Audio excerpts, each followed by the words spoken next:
Bobby Dreiling, and I am the Ellis County Clerk, and today I wanted to just do a demonstration of one of our voting machines, which is called the Express Vote.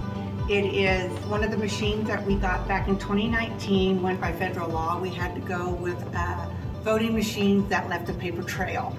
And I just wanted to introduce it to the public so that they can see for themselves how easy it is to use, and it does exact opposite of what our old machines did, which were the Ivotronics. This machine, it does not do any tallies.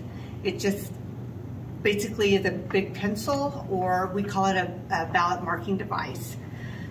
One of the great things about this is, and we heard this from our voters the last couple times that we've had people use it, is it's a more of a large screen so you can see the ballot better.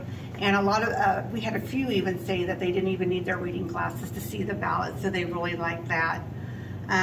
One of the best things is this literally takes away all voter error. And what I mean by that is you can't overvote because it won't allow you to, and you can't undervote, not unless you want to, and that's something that I will explain to you later as I do the demonstration. One thing it does help with is, like on a paper ballot, if you would happen to make a stray mark on your paper ballot and it comes through and it comes before our audit board because they're not quite sure how to count it, the audit board's going to make the decision for you, what they think the voter intent was.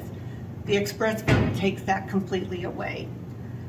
One of the last things that I want to talk about is the cost savings that the county will see if I do go forward and start purchasing more Express Vote. For a regular ballot, it's 26 cents a ballot.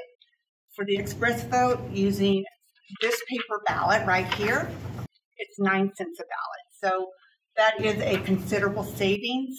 When I order ballots for an election, I go back and I review usually the last two elections to see what the percentage of the turnout was. And then I go by that and I order ballots. So for example, our last city school, I ordered 40% turnout because normally a city school is anywhere from 25 to 30%. And with the contested races that we had with the city and with the school, I wanted to play it safe and I ordered for a 40% turnout. The unfortunate thing is we only had a 19.58 turnout. So it was a lot of wasted ballots, which is in turn the taxpayer dollars. So my plan is in the future is to start purchasing additional Express Votes for every polling site. Right now I have one at each one because I'm required to have that because they are my ADA compliant machines. So with that, I'm going to go ahead and do a little demonstration so that you can see for yourself how easy it is. So once you check in at the desk and you will get a blank piece of paper, which is your ballot. You will feed that in. And right now, this is the special election that I'm working with. We're in the process of getting all of our machines ready. So the election clerk will pick your election. So I'm going to go with the USD 49 election. You confirm your results that this is the ballot that you get, and then you're going to activate. So now here's the first question. You're allowed to read it. You come here. This is the last part of the question. So you're going to vote yes. Then you're like, well, you know what? I'm going to vote no. This is what we would call an overvote. On a paper ballot, you'd be able to mark both of those. On here, you can only mark one at a time. So let's say you don't want to vote this question. You want to vote the second question. So you hit next. This is where I'm talking about an undervote. This tells you, hey, you did not vote this. So now you have the option to either go back, make your vote. It's like, oh yeah, I do want to vote that. Now your second question comes up. You're going to read it. Here's how you want to answer. So let's say, you know what, I don't want to vote on that question. You're going to go next. It gives you that option. Do you want to go back? No, you don't, because you only want to vote for the one question. So now here's the last chance voting. It shows that you voted for the bond, but you did not vote for the special question. And all of a sudden you change your mind. I do want to vote for it. You go back, Whoops.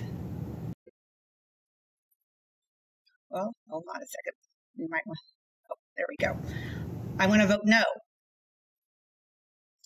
Right there, there's your last chance voting that you get. You're like, I like my selections.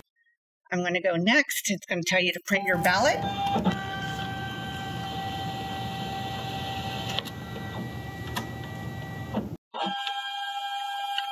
So here's the best part of it. Here's your actual ballot. This is going to allow the voter to look. There's the school bond question. There's the special question for the city of Hayes. Yes, that's exactly what I voted for. And then you'll take this ballot and it'll go over to the DS200 and you will deposit it into your into the DS200 to be counted.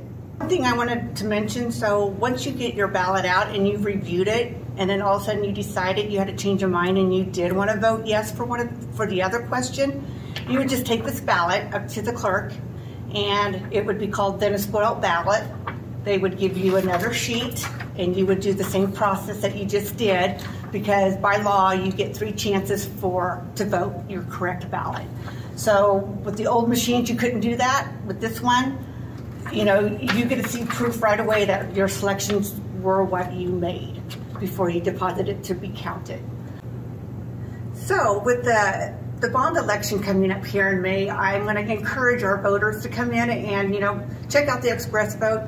Come into my office and ask us for any questions for it, and just give it a try, because we can walk you through it. It's very simple, it's very secure, and it's just, at the end of the day, it's going to save a lot of money because I won't be ordering as many ballots, because my future plan is to start incorporating these machines at the polling sites, hopefully getting 5 or 6 per polling site. I would still have paper ballots available for people that just refuse to vote on a machine, but like I said, I think it's just a really good return on our taxpayer dollars. And once again, I just appreciate all the voters that are going to come out and vote this year. And we'll see you then. If you have any questions, just give my office a call. Thank you.